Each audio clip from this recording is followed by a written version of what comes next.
Kinds of sentences. From the point of view of analysis, the sentences are of three kinds. The sentences को analysis करने के लिए sentences के three kinds होते हैं. Simple, compound and complex sentence. Sometimes there are also fourth one, that is mixed sentence, but that is not so important. Mainly जो होती है वो three kinds होते हैं एनालिसिस के करने के लिए, सिंपल, कंपाउंड एंड कॉम्प्लेक्स. तो आपको क्वेश्चन भी यही आते हैं, ट्रांसफॉर्म दिस सेंटेंस, मतलब simple into compound, compound into complex, complex into compound and compound into simple sentence. तो first we will know what is a simple sentence. A simple sentence having only one principal clause, having only one independent sentence is called simple sentence. The sentence which have only one finite verb is called simple sentence. For example, Sush speaks clearly. Here is no another clause, only one sentence and no clause. He could not refuse my offer. Sham runs fast. So this is the example of simple sentence. And these sentences are having single principal clause each, so they are simple sentences. Understood? Next is compound sentence. A sentence which is having two or more than two principal clauses, independent clauses, or one or more than one coordinate clause is called compound sentence. Let us see example. Sheila writes fast and Leela reads slowly. It has two clauses, one and one. He will go to Delhi and Ram will come home. Both sentences या both clauses are independent. Run fast or you will reach the school late. The guard waved the green flag and train started. The guard waved the green flag and train started. Both these clauses are independent. So this is compound sentence. मतलब एक sentence में दो clauses है और दोनों independent है. ठीक है. आप ये भी कह सकते हैं कि एक coordinate clause है और दूसरी प्रिंसिपल क्लॉज है. तो इस तरह से ये कंपाउंड सेंटेंस बनता है. Next, complex sentence. A sentence which is having one principal clause and one or more than one subordinate clause is called complex sentence. For example, this is the boy whom I met last week. This is the boy, principal clause. Whom I met last week is the subordinate clause. मतलब जो मैंने आपको पहले example पढ़ाया था clauses में कि clause क्या होती है, वहाँ पे भी मैंने ये एग्जाम्पल पढ़ाए थे कि एक जो अपना इंडिपेंडेंट मीनिंग दे रही हो, हमें समझ आ रहा है, वो प्रिंसिपल क्लॉज होती है. और उसी क्लॉज सेंटेंस में जो दूसरा क्लॉज हो जो अपने पूरे मीनिंग के लिए प्रिंसिपल क्लॉज के ऊपर डिपेंड हो, वो सबऑर्डिनेट क्लॉज होती है. अगर हम सिर्फ इतनी ही बात करें, whom I met last week, तो इसका पूरा कंप्लीट मीनिंग नहीं निकलता. Next, this is the house where I was born. So tell me what is in this sentence principal clause and what is subordinate clause. Now you can say this is the house, principal clause, and where I was born, ये subordinate clause है. She said that she would pass. This is the place where we met last year. So students, now you have understood kinds of sentences. There are also vast subject of sentences. We will start our main topic, that is synthesis of sentences. What is the synthesis of sentences? The process by which two or more simple sentences are joined into one simple, compound or complex sentence is called synthesis. यही आपको exam में आता है कि आपको कोई भी sentence दिया होता है उसको आपने कन्वर्ट करना है दूसरे सेंटेंस में। तो हम कैसे कन्वर्ट करते हैं, इसके बहुत सारे रूल होते हैं। मैं थोड़े से आपको अभी बता दूंगी, बाकी मैं आपको वीडियो भेजूंगी और जितनी आप ज़्यादा प्रैक्टिस करोगे उतना आपको ज़्यादा समझ आएगा। तो फर्स्ट रूल है इन्फिनेटिव के द्वारा ज्वाइन करने का। इन्फिनेटिव क्या होता है? इन्फिनेटिव मीन्स 2 प्लस वर्ब की फर्स्ट फॉर्म। ठीक है। He is very weak, he can not stand. मतलब वह इतना वीक है कि वो स्टैंड नहीं कर सकता। ये 2 अलग अलग सेंटेंस दिए है, इसको हमने ज्वाइन करना है इकट्ठे। तो हम 2 के द्वारा, 2 प्लस वर्ब की फर्स्ट फॉर्म के द्वारा कैसे करेंगे?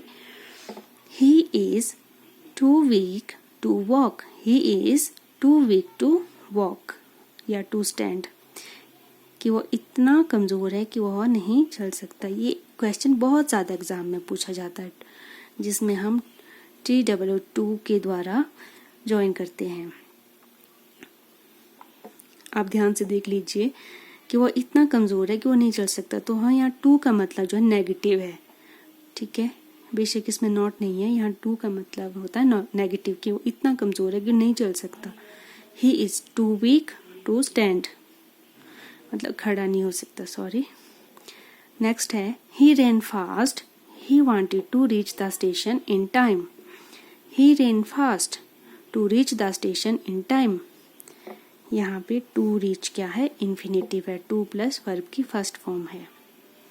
ही ran fast to reach the station in time. Next हम ज्वाइन कर सकते हैं by using preposition with noun and gerund. ठीक है, जरंट भी होता है वर्ब की फर्स्ट फॉर्म प्लस ING। ठीक है। He has passed many exams, he hoped to pass one more। ये 2 सेंटेंसेस को ज्वाइन करना है प्रेपोजिशन के द्वारा। प्रेपोजिशन आपको पता होगा, of, for, from, in spite of, because. तो हमने इसको ज्वाइन किया in spite of. In spite of से हम बहुत सारे सेंटेंसेस ज्वाइन कर सकते हैं। इसका मतलब होता है के बावजूद। In spite of his passing many exams, he hopes to pass one more। Understood? He committed a crime, he was arrested। तो कैसे ज्वाइन करेंगे इसको? For committing a crime, he was arrested। ये यहाँ पे क्या बन गया? Subordinate clause। He committed a crime, he was arrested। For committing a crime, यहाँ पे for क्या है? Preposition है। क्राइम कमिट करने के लिए ही वॉज अरेस्टेड। अच्छा, नेक्स्ट रूल है यदि पहले वाक्य में इज, एम, आर, वॉज, वर हो तो उसके स्थान पर बीइंग का प्रयोग भी कर सकते हैं। उस तरह से हम सेंटेंस को कैसे ज्वाइन करेंगे? See here, she is poor, she can not पे हर चिल्ड्रंस फीस। तो यहाँ पे शी इज पुअर, यहाँ पे इज का बना दिया बीइंग। बीइंग पुअर मतलब किसके साथ लगा दिया? इज को लगाने की जरूरत नहीं, क्योंकि यहाँ पे शी यहाँ भी आ रहा है, यहाँ भी आ रहा है। ठीक है, दोनों जगह सब्जेक्ट एक ही है, तो हमने इसको हटा दिया है और यहाँ लगा दिया है। इसकी जगह बीइंग हो गया। Being poor, she can not पे हर चिल्ड्रंस फीस। ठीक है। नेक्स्ट रूल है यदि दूसरे एक्शन में तीव्रता पाई जाए तो पहले वाक्य के सब्जेक्ट को हटाकर उसके वर्ब को फर्स्ट फॉर्म प्लस ING में बदल देते हैं। यदि दूसरे वाले सेंटेंस, मतलब 2 सेंटेंस दिए और दूसरे वाले में थोड़े एक्शन में तीव्रता पाई जाए तो किस तरह से हम उसको बनाएंगे? She saw a snake, she raised a hue and cry.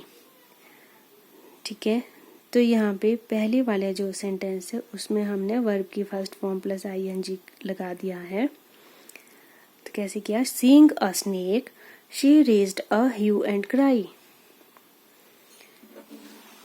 Next, यदि दूसरे एक्शन में तीव्रता ना पाई जाए तो पहले वाक्य के सब्जेक्ट को हटाकर हैविंग प्लस थर्ड फॉर्म का प्रयोग किया जा सकता है। ठीक है, अगर दूसरे एक्शन में तीव्रता ना पाई जाए तो हम हैविंग प्लस थर्ड फॉर्म से भी सेंटेंसेस को जोड़ सकते हैं। The wood cutter lost his ex, he began to cry.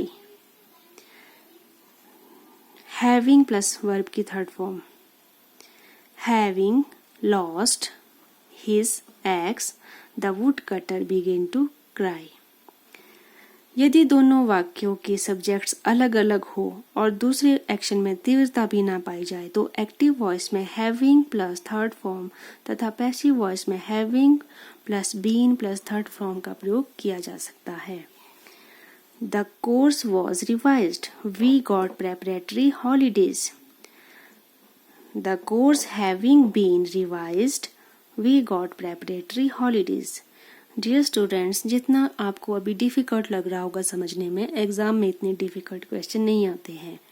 मैं आपको जब टेस्ट दूंगी, एग्जाम्पल दूंगी तो बहुत ही सिंपल होगी जिसे आप आसानी से कर सकते हैं। बाय यूजिंग नाउन और फ्रेज इन एपोजिशन, तो इस तरह से भी हम सेंटेंसेस को ज्वाइन कर सकते हैं।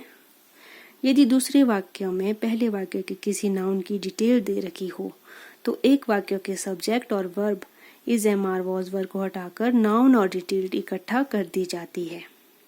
जैसे he is my cousin, his name is Kamal. He is my cousin Kamal.